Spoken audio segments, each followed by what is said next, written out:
Okay. These are the random charts. There are a total of 8 of them. And again, these might only be one-sided, but as of right now, so when you play the game, you always roll on the contents of the dungeon card, and once you are in that card, you resolve, and then you continue the game. So perhaps you find, then you always have to find out what the monster's reaction is if you're in combat. Right. It's all random. You could find a trap or a trick. You could find treasure. Again, all randomly generated. You could be caught on fire, or the monster could be caught on fire. You can actually speak with monsters that speak, and there are several different challenges that you may encounter. This is the list of wizard spells, arcane magic, and this is a list of priest spells, divine magic. Very cool. And then we've got a tracking sheet to keep track of the conditions for our Monster's health, the monster's health, the the initiative rounds, and anything miscellaneous that you think you need to keep track of. All right. So let's see how we're going to get into making a dungeon and go through the process of actually playing the game. So the first thing you have to do... Cheers. Yeah, cheers, for sure. We're here at the boardroom in Hurricane, West Virginia. Trying out random quests. So the first thing you need to do is determine how many monsters you need to defeat. Okay. You're playing a basic level game. So in order to do that, you roll a d3 and add 2 to 3. So a 4 would indicate 2. 1 and 2 equals 1, 3 and 4 equals 2, 5 and 6 equals 3. So that equals 2 plus 2. So you have to defeat 4 monsters to clear the dungeon. And I always put B or 4 if it's a basic, or E4 if it's expert, or A4. Gotcha. 4 basic. I got B4, basic 4. All right. Cool. First thing you do is turn over a dungeon card. Should probably work. All right. Place your miniature on the card. Roll for the contents of that dungeon. Okay. 3d6. 3d6. You want me to do the roll? Can you handle this? Yeah, I think I got it. All right. All right. So we're looking at the result of this to find out what the contents of the dungeon card is, right? Yes. So we've got 12. Yep. So we'll go here on the side, find 12. Unoccupied with 1 item, dagger or mirror, or 1 use key. So in order to figure that out, you roll a d3 again, and that'll indicate what you get. Okay, so You have gotten a dagger. all right. So I would, according to the card here, dagger was the first one that corresponds with my 1 on my D3. Write that over here in your... So I already have 1, do I, right? Yeah, so you can just put a 2 by it. Okay. Dagger 2. Yep. All right. Cool. So there was no monster in that one. Yeah, you even got something for free. But it didn't, I got the dagger and I cleared the room, but it didn't contribute toward my level to defeat, right? Right. Because in order to actually clear the dungeon, I have to defeat 4 enemies, monsters. Yes, now there's also a variation of play that if you successfully clear a certain number of traps or challenges, or challenges, that would also equal 1 monster that's been defeated. So there's a variation of play described in the rule book. Nice. So now that you've done this, you continue the process. Turn over a dungeon card. Place it wherever you want. Okay, you take that, put it up against that. Place your miniature on the new card. I'm moving from here to in here. Roll on the contents of dungeon. Okay, so I've entered into the dungeon. Now I'm going to roll again for the contents just like I did before. I'm going to compare this. So we got an 8. So it says door and trap. Okay, so this is something that you need to keep track of. Okay. What I always do First, you need to determine, is the door locked? In order to determine if a door is locked, you roll 2d6, and if it equals 7 or less, the door is locked. Okay. 2d6, 7 or less, the door is locked. A 5 equals locked door. All right. So now you need to determine, is the door trapped? Roll Okay. 2d6, 4 or less, the door is trapped. It is a 4, so the door is locked and trapped. Okay, and remember, you also have a trap to deal with after you negotiate the door. There's 3 ways to open up a door. Well, 4 if you're playing a wizard. Okay. First, you can pick the lock. That's an acrobatics skill. Okay. Second, you could pry the door open with a bladed weapon, but if you don't have a bladed weapon, that's moot. Okay. Third, you can shoulder the door open.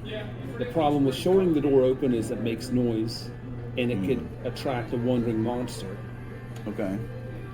And the fourth way, if you're a wizard, you can cast Knock, which opens any door. Or if you have a key, which would have been helpful if you found it in Right. the room.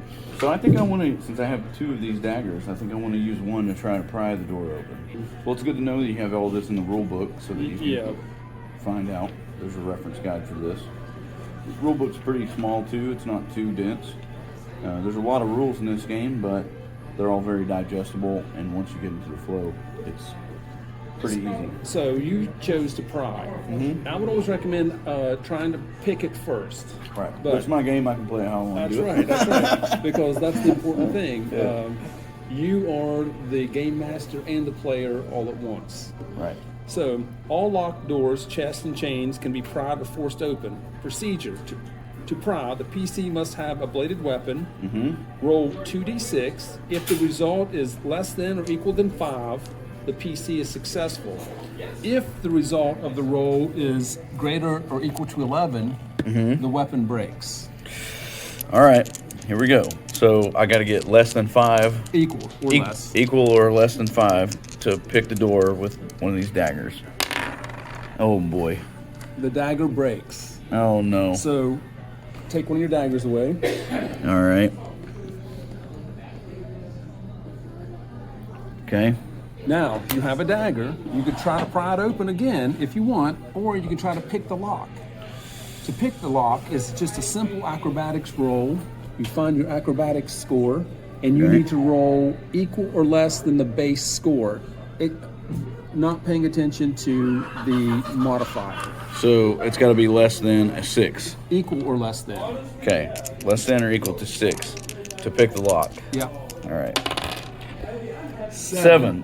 Darn. Unsuccessful. Cannot.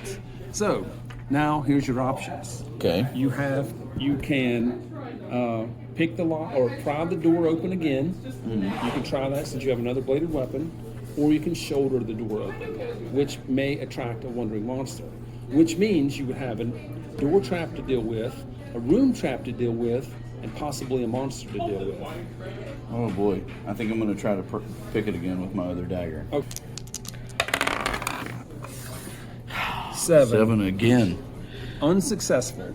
So it's not broken, but the dagger's not broken, but it didn't work. Right. So your options are now to shoulder the door open or backtrack Okay. and go a different direction. I'm going to try to shoulder it open. Okay, so to shoulder it open, forcing. To force the door, the PC gets 2 attempts to shoulder the door open. A successful base melee test, no positive modifiers, is needed to force the door open. However, with each attempt, the noise caused by the PC has a 4 in 6 chance to attract the wandering monster. All right, so I got to get under 9. Yeah, His base melee is 9. yes, 9.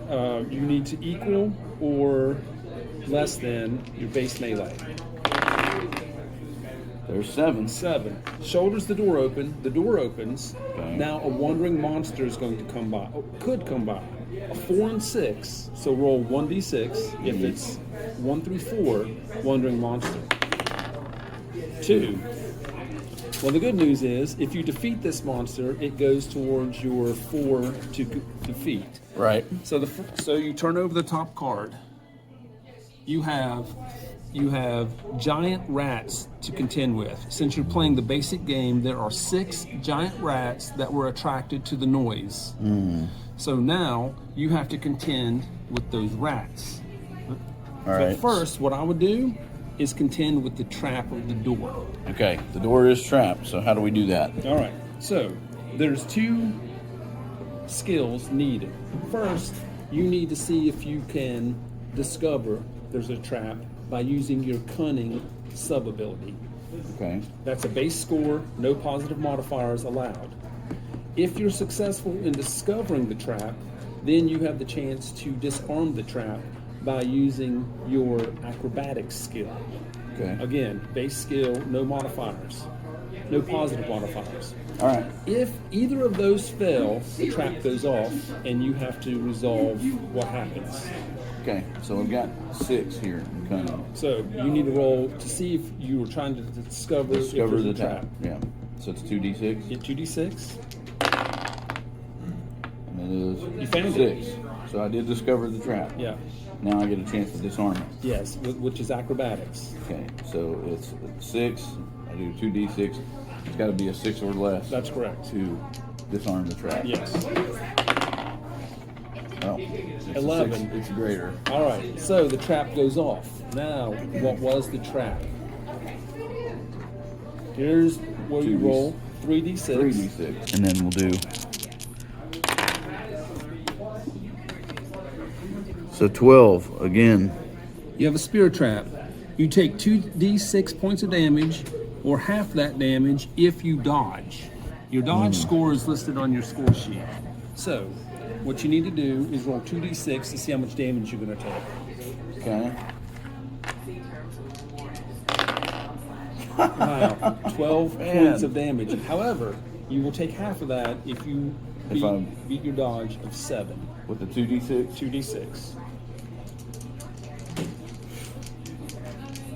So it's got to be 7 or less. Yes.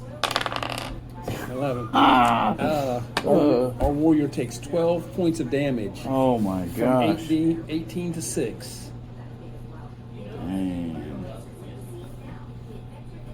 Now, he has 6 rats to deal with and a trap in the room to deal with. The lethality of basic random quest.